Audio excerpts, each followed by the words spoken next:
agricultural exemptionalism. I'm sure many of us have often wondered where our food comes from and have had some fairy tale type dreams about who produces our food. I'm sure we often think of farmers as happy people tending to their crops and tending to the animals around the farmyard. Although I think we can all agree that farming is a very tough job, especially in this day and age. Agricultural exemption can be loosely defined as the exemption of agriculture from social, labor, health and safety legislation that has reinforced agriculture's unique status in law and society. The Clean Water Act of 1972 was established to clean up the waterways of America. Unfortunately, most agricultural practices were made exempt from this new legislation. The legislation broke down runoff stormwater pollution into two basic parts: non-point source and point source. Agriculture fell under non-point source pollution, which means that there was no accountability to farms or establishments where animal waste and pesticides were running off, and even topsoil were running off into our wastewater. We also see that now most states have something called a right to farm, which means anybody in the state has a right to farm, and there are laws protecting these farmers against what they call nuisance lawsuits. So a good example would be is if you happen to live near an animal waste site, you cannot sue the farmer or the establishment for the smell coming from that site that may be degrading the quality of your life or even lowering the value of your property. It seems like the law is saying, buyer beware. New York State, though, has started to make some inroads into trying to protect people living in these areas by saying that if the establishment has been going for more than 3 years, then it should have been made known to the buyer of the home that this could be an issue. The natural default of agricultural exemptionism is to create social stratification as well as racial strife. It should, though, be promoting communal and individual equality. Agricultural exemptionism started developing after the Civil War, when land in the South was given back to those it was taken from by Sherman. Issues started arising when landowners with large parcels had no one to work the land since slavery had ended. Slaves, now known as freedmen, were needed to work the land and therefore entered into sharecropping and or tenant farming arrangements with landowners. Agricultural exemptionalism stems from power over others. We see this when sharecroppers and tenant farmers were evicted from their land for two reasons.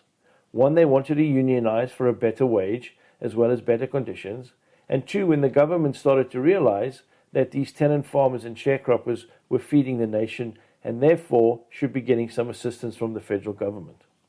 Of course, this type of farming had some disadvantages.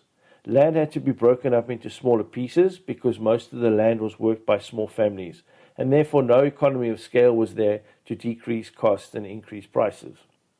Farmers had to leverage their harvest to buy essentials. These products were mostly marked up, therefore indebting the farmer to the land to pay off this debt. This was seen as a type of slavery, when landowners could also leverage not renewing their leases on their land if a farmer wanted to leave.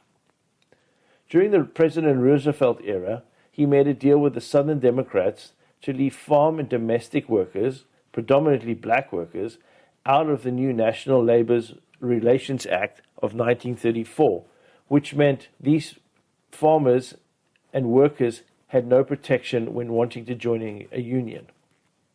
Farm workers were also excluded from the Fair Standards Labor Act of 1938, which means they had no overprotection from the federal government when it came to federal minimum wage or overtime. In 1966, farm workers were finally eligible to receive the federal minimum wage, but not much else, though. Still today, there is no workers' compensation, no overtime, and no protections for child workers like in many other industries in the United States.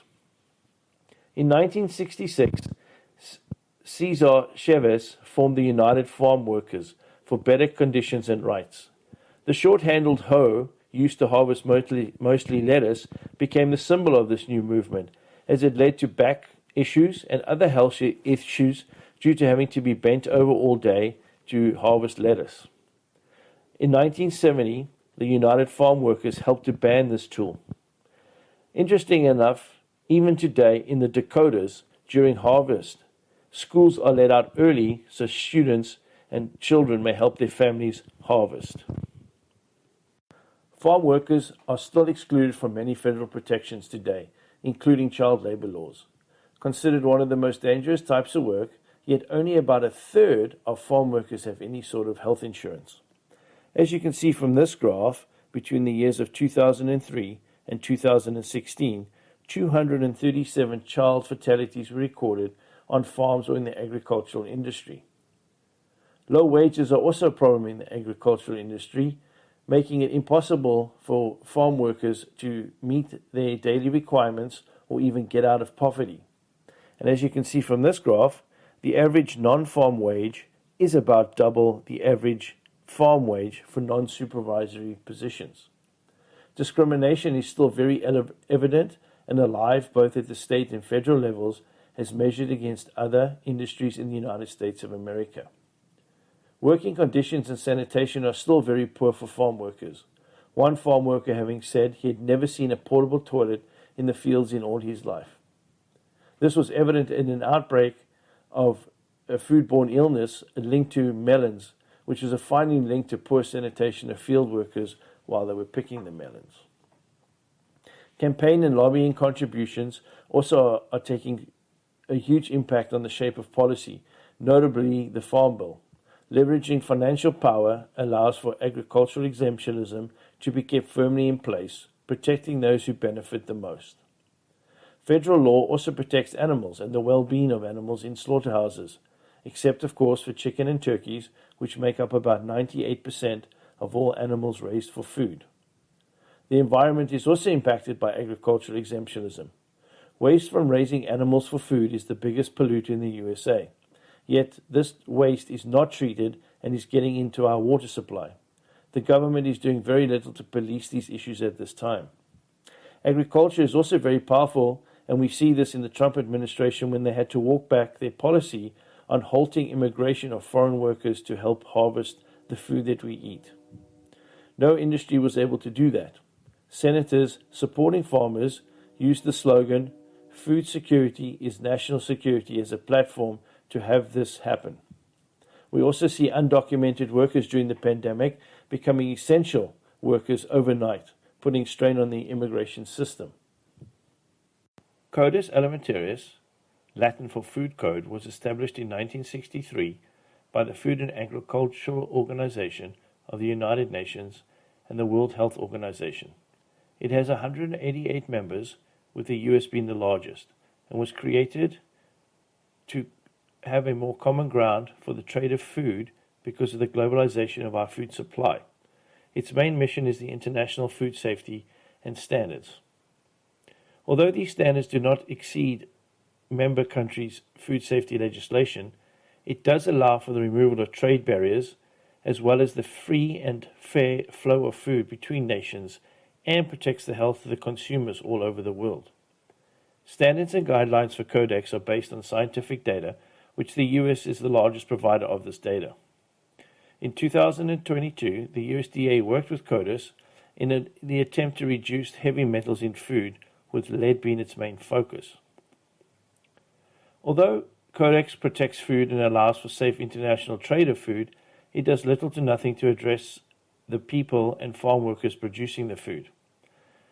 Maybe as consumers of food, we should take a stance like blood diamonds or conflict diamonds, demanding to know that our food was produced using fair labor practices. As you can see from this presentation, agricultural exemptionism is still alive and well in the United States of America. Even belonging to an international organization like Codex has done very little to rectify the situation when it comes to agricultural exemptionism. I think we can agree now that farming is not all sunshine and roses, and farmers don't always walk around with a smile on their face, tending to their crops and harvesting our food. Think twice about where your food comes from in the future.